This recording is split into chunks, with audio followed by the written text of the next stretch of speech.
right, he's here, former editor-in-chief of the New York Times Magazine, New York Times best-selling author, and author of Unlikable, The Problem with Hillary, the one and only Ed Klein. My friend, great to see you. Great to be here. And folks, 877 Newsmax, line up, and Ed and I will be taking your phone calls. Okay, so where do you want to start? What struck you on what I had to say? I don't know where to start. What about Comey saying, telling Hillary basically, shut up about this security inquiry? It's an investigation. He said the title of my organization is the Federal Bureau of Investigation, not an inquiry. I mean, he's been doing a criminal investigation of Hillary from the get-go. Right. And they are not finished, but I'm told that he's running into a lot of obstruction around Washington in the various intelligence agencies. Well, look at the State Department. The guy who set up her server, all of his emails are gone. Are gone. Where do they go? Where do they go? I mean, that's so he's running into obstruction. Would this be in his final report? I don't think so. I think in his final report, he's going to find her guilty of several. You do? Several indictable offenses. Ed, then why do we hear, and it disheartens me, and I know it disheartens the folks out there, why do we hear constantly, for every report, where they talk to UMA, but officials stress that they have so far found no criminality in anything Hillary has done. Why do we keep hearing that? That's a lot of BS, because the truth of the matter is nobody who's talking to the press knows. This is all spin on the part of the Clinton group. They have, this huge opposition operation. I think they have a $40 million budget. David Brock, who is the head of this thing, and they're putting out all this nonsense. They don't know whether there is going to be an indictment or not. But you believe that From my reporting, I think the FBI believes that she has done several things, not only on the emails, but also on Clinton Foundation matters, and maybe even lying to the FBI, which is a federal offense. Several illegal things. Yes. Wow. Okay, that's interesting. Now I want to talk to you about a story here in the Washington Examiner, but this was a speech given today to the National Association of Retailers in Washington by the editor of the Washington Post, associate editor Bob Woodward, who said that they have 20 people at the Washington Post digging into every aspect of Donald Trump's life, past, present, future, real estate deals, romance, you name it. And at the same time, when asked about Hillary, he said, nobody really thinks she did anything with any criminal intent. So he's sticking up for Hillary and admitting that they're going to find every bit of dirt on Trump. How do you react to that? Well, I think it's obvious that the Washington Post wants to find something about Donald Trump. Why don't they put 20 people on Hillary and 20 people on Donald Trump to make it fair?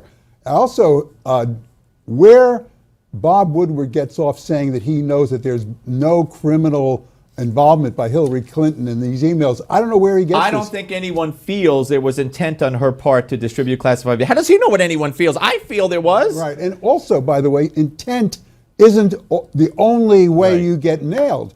If you were grossly negligent, it has nothing to do with intent. But is this for Bob Woodward, the associate editor of the Post, to speak before a group and tell the world that they have 20 people studying? Are you surprised, shocked, stunned? I'm stunned by this from Woodward, except that, Woodward gets paid a lot of money to make these speeches. We should put 20 people on how much Woodward gets for his speeches. All right. And I also want to ask you about what you heard from Joe Biden. Saying he would have made the best president. That means Hillary, that means Sanders, that of course means Trump. Why would he say that now? Is that strategically planned? Well, I think he's got unbuyer's remorse or not having done what he was supposed to do in the first place. The reason I believe that Joe Biden got out, in addition to the grief that he felt over the death of his son, is that he felt that Hillary was probably not going to get indicted, and if she didn't get indicted, he wasn't going to be able to get into gear fast enough to beat her. All right, we're going to go to the phones right now, 877 Newsmax, 877-639-7629. We go to Altoona, Pennsylvania, and a guy named Stephen. Hello, Stephen. You're on with Steve and Ed. Hey, Steve. Hey, Ed. How you guys doing? I'm a long-time listener. A two-part question. One part is on the right side of the right. People like Mitt Romney, don't they minimize themselves? I understand that people are having a hard time, getting coalesced around the GOP front runner. But people like Mitt Romney himself, there's no strategic value in him saying anything negative about Donald Trump or coming out unless he's going to change his party politics.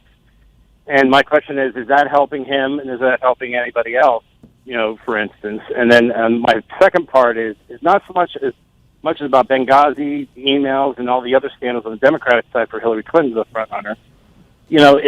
What is the ramifications politically of these things? Maybe I don't want to talk about the criminal. I know there's a criminal investigation. What I'm talking about is the political, because her negatives are so low and her favorability ratings are negatives high as well. Yeah. All right, let me ask Ed. So should Trump release his tax returns? Is it going to hurt him if he doesn't? I don't think it's going to hurt him, but they are being audited. What does that mean? That means that they are being revised as he goes along. Not all of them. Well, I think a lot of them. Really? Yeah, I do think a lot of them.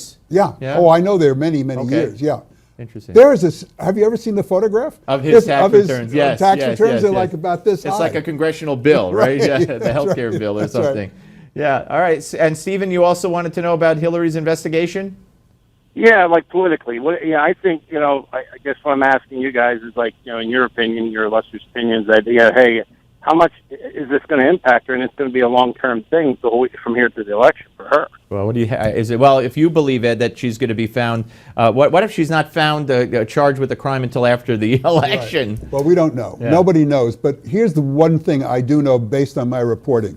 She has told her aides and her friends that even if she's indicted, she intends to run anyway, because she will say, hey, I got 13 million votes in the primaries, democracy is at work, and all that kind of stuff. Even if she's indicted? She intends to run. Why am I not surprised? Hey, Stephen, thank you for weighing in, sir. Appreciate it. All right, Mr. Klein, let's go out to Golden Valley, Arizona, and say hello to James. Hi, James. Good afternoon, or good evening, depending on where you're at. Yes, sir. My question is, okay, I'm 62 years of age. I've been watching and voting in presidential elections for over 40 years. My question is every political candidate lies, whether before they go into office or if they win the office.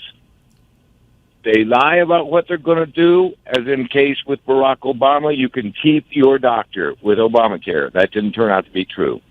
Why is the media giving Donald Trump such a hard time? Hillary lies, maybe Donald lies too. My question is, why does the media not tell the whole truth and leave the political candidates to what they need to do? All right, Ed?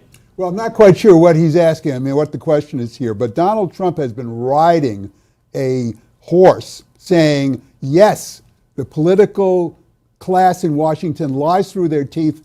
We need to go in there and clean out these stables. We need to clean it out. And I wouldn't say that Donald never, quote, lies. I mean, he changes his mind from time to time. But I don't think he is a congenital liar.